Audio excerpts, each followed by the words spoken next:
All right, let's talk Warhammer 40K. Here we go. Henry. Yep. Yay. I feel so sorry for him. Yeah. Yeah, me too. He's in a bad spot. Well, the rumor is that Amazon is forcing this. And I tend to kind of believe it because when I was talking to Arch, normally normally when they announce shit, they've got something to launch. And this was kind of out of nowhere. Yes, 40K is first and foremost a plastic toy company, so it's very weird for a plastic toy company to not have any plastic toys to sell when they announce something as major as this faction has females, despite never ever having had females before. Oh, really? How did it go down? Because I never got the original, like, did they announce and just tweet it out and say, hey, there's females now, or did somebody ask a question and they answered it? That's what happened. It was leaked first, actually. What the fuck? Why? Not to actually you, but it was leaked first. Henry was born at the wrong time. So it was leaked, and then they came out and were like, "Oh, hey, female custodies." I put the thread in the chat for you. They put it out in one of their codexes, which were handed out to people for review. And in the codex, without GW telling them, there was a female custodies, and that very quickly got spotted by the internet. And then there have always been female custodies was in response to a question, why did you add this? And they said there have always been female custodies. Yep. Yeah, and that's an obvious lie. Mm-hmm. Obviously, there's nothing to back it up. Arch, I saw that stuff you were sharing from the old book on Twitter. A bunch of people were sharing some stuff showing that that's a lie, and they just came out and did reverse history. And these are Henry's favorite faction, yeah, right? The one who plays. Yeah. Man, Here, that is interesting. That is interesting. It on purpose, man. I have the passage from the book Flash. So all sons, but now they're girls. Hey, they can identify, I guess, as sons. let me tell you why I think this is an Amazon move, and Amazon is pushing this, because this will be a whole heap of ESG points. Because from what I've learned talking to Arch is the Emperor's DNA overwrites these people, so they're going to look like masculine, butch. They're going to look like dudes. Yeah. So you can bring in a lot of trans actors. This is a perfect opportunity for them to do that. Well, it's also a way for them to clearly have a character that will be able to beat up a Space Marine, because they're not going to make female Space Marines, because that would actually cause riots in the streets.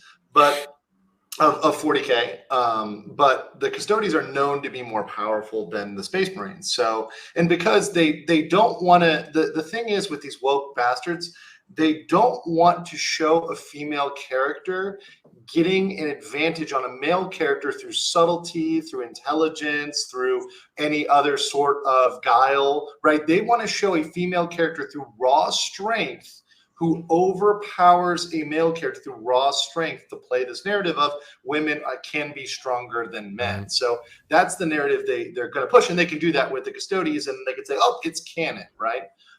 That's the real tragedy, I think. That is going to be definitely a part of it.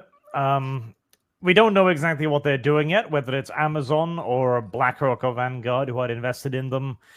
Lots of rumors flying around right now. Yes, they're invested in. How much do they have invested into Games Workshop? BlackRock and Vanguard together own about 11%, and then there's another fairly woke corporation that owns another, I think, 4 or 5. You know what I just found out recently? You know who they own 5% of? Nintendo. Oh, big surprise there. I was kind of a little surprised by that. I mean, yeah, like Nintendo's all messed up now, man. Yeah, that is Pokemon surprising. Go, everything. Nina, hi. Hey, Nina. I have a lot of people in here. What's up, It's a party.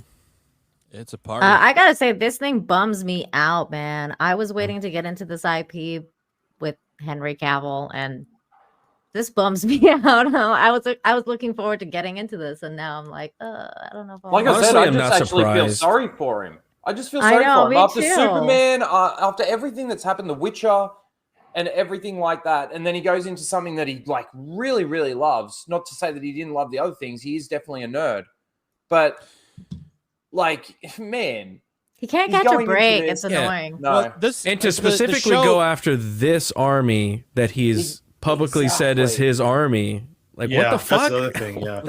The show is a drop in the bucket on this franchise. The real thing that blows me away on this is, like, this is not a cheap thing to get into. No. This is not a cheap hobby. You have to have money to do this. You have to buy these little armies. And then not only is there a money commitment, there's also a time commitment. Yep. Because it takes a long time to sit down and paint those little fuckers. I've never done it, but I'm willing to just guess it takes a while. It takes a long time. It depends on if you want it done well or not. Oh, you probably want it to look good, considered you got to take them places and play with people. You're gonna pull out. Yeah, you've got to build them.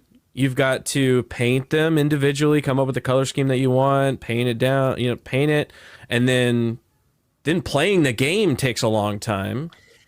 2 hours on average for one game. Right? Hey, what the freak? 2 hours. So I feel like the actual fandom of the game itself is like impenetrable because of those barriers. But if the company itself like erodes from the inside, then we've lost that part. But you can still play the game. You can still print the figures. You can paint them. You do all those other things. You can just be like, all right, well, fuck you. Everything after this point is fake, like we've done with all the other ones. Just Star Wars after 2012. It's all fake. It's all fan made up bullshit. That's the thing, right? Is that like people can basically just 3D print everything and completely just disregard everything they do. Mm-hmm. So they're just hurting themselves, really. People already do that with the previous Warhammer. Fantasy. It's like medieval style, right? Just regular Warhammer. Yeah. People already do that because they don't support it anymore. So you can go online and get like units that are made by people. You can go on Etsy and get all of them. Oh, yeah.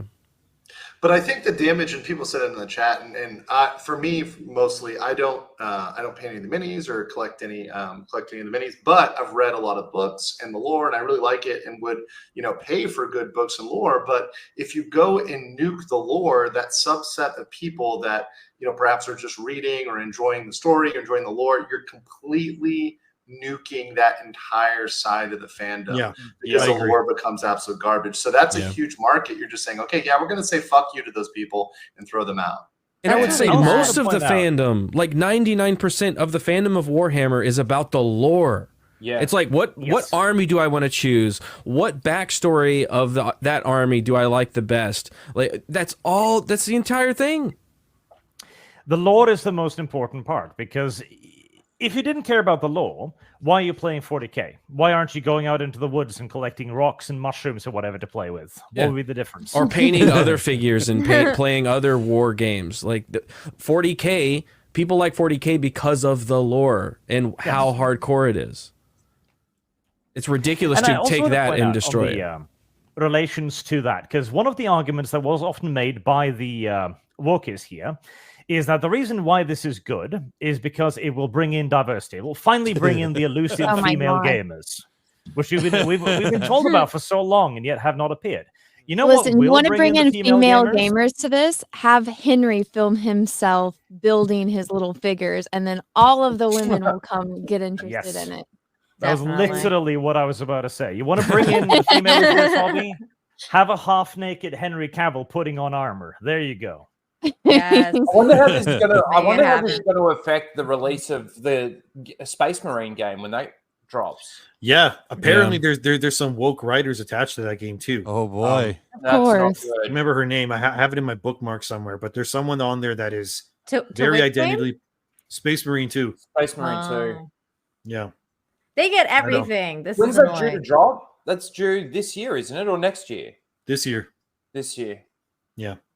Unfortunately, so I wonder how this is going to affect that. And obviously, there's the whole thing of I just hate the whole like retconning thing, because it just reminds me of The Witcher, and like how they ruined everything. Like it's like only a matter of time before like Netflix or whatever decides to say, oh yeah, there's actually female Witchers, and then it's going to be the same thing as this all over again. People will be so pissed and just.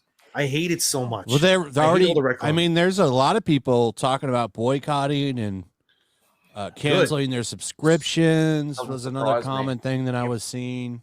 What got a lot of people especially mad is also that it wasn't just a retcon, because there's tons of retcons in every setting, right? Because it evolves and it changes, and there's retcons and lore changes, blah blah, usual stuff. But instead of saying, yeah, we're changing this, diversity, representation, blah blah blah blah blah, they said, no, this has always been the case. The gaslighting is what's really scaring people, because that makes it very clear that this isn't the game company going, we always wanted female custodies, but we didn't find a good reason, so but instead they say this, and now this is politics doing this. It's that first sign in a horror movie whenever when a friend of yours comes up and starts talking to you and they have a twitch, and you're like, wait, is this really my friend?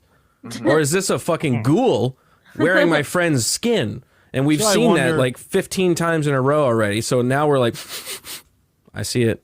That's why I wonder how much money did Amazon give them, and how much influence they have? Because I really do believe that rumor that Amazon pushed this, because it makes sense if you think about it like that they pushed that, and then they would have to somehow make a change to the way it's been done. They would have to go in there and retcon it, because I mean, it's going to look weird then to all of these Warhammer players when they fire up that Henry Cavill show and half the fucking custodians are women, and they will be. We don't know any prices yet, but one interesting thing is there was a big rumor going around at the time when they announced the contract that GW had initially been kind of starstruck by being approached by Amazon. So they had signed a really terrible deal by some overzealous legal person who's like, okay, Amazon, yes, let's get this signed. That basically signed away all of the rights for anything created in the TV show, meaning that Amazon would own everything, all of the characters, all of the sets, anything they created in the TV show, they could say, this is Amazon canon now. Oh, great. If that is true, then that would be a good reason why GW would be willing to do almost anything in order to lessen those concessions later, including, for example, saying, okay, there are female power armor dudes now.